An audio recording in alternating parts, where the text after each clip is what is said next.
რა თქმა უნდა, ირანში როგორი ხელისუფლება იქნება და როგორი მმართველობა, ეს არის გადასაწყვეტი თავად ირანის მოქალაქეებისა.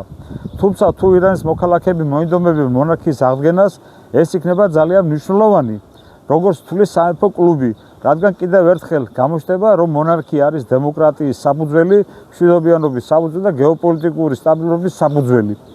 გარდა ამისა, ამან შეიძლება დიდი დადებითი როლი ითამაშოს საქართველოს ცხოვრებაში და დაარწმუნოს სკეპტიკურად განწყობილი ჩვენი მოქალაქეები, რომლებიც ამბობენ, რომ მონარქიას წყვეტა ჰქონდაო და აღდგენა არის შეუძლებელიო. წყვეტა ჰქონდა ესპანეთშიც მონარქიას, მაგრამ აღსდგა. წყვეტა ჰქონდა საქართველოს სახელმწიფოს, მაგრამ მაინც აღვადგინეთ.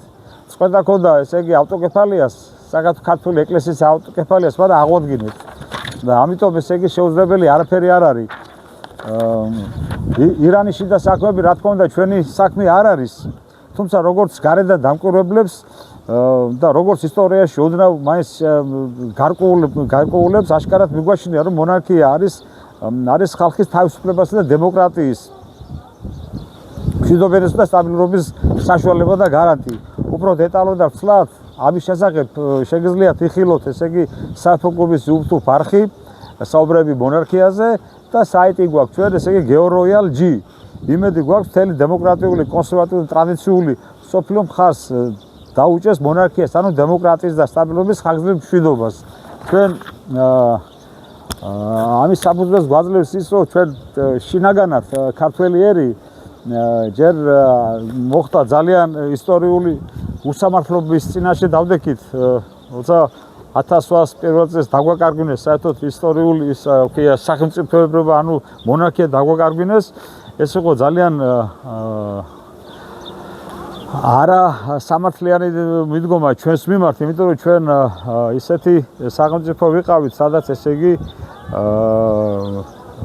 ის ფორმულა როცა მეფე უნდა ემსახურებოდეს ხალხს და ხალხი მეფე საქართველოში ყოველთვის ამართლებდა, იმიტომ რომ ჩვენ 12 წმინდანი მეფე ვყავდა, ანუ ჩვენთან მეფეები ყოველთვის თავს დებდნენ და მეფეები იყვნენ გარანტი იმისა, რომ ესე იგი საქართველო გადაჩენილიყო და იყვნენ ესე იგი ზნეობრივი გმირები, ზნეობრივი გმირობის მაგალითს აძლევდნენ თავის ქვეყანას და თავის ერს და თავის ხალხს, ანუ მფარველები და პატრონები იყვნენ ყოველთვის თავისი ქვეყნისა და ჩვენც აგერ სვეტსკოლის ტაძართან ვართ და ეს აქედან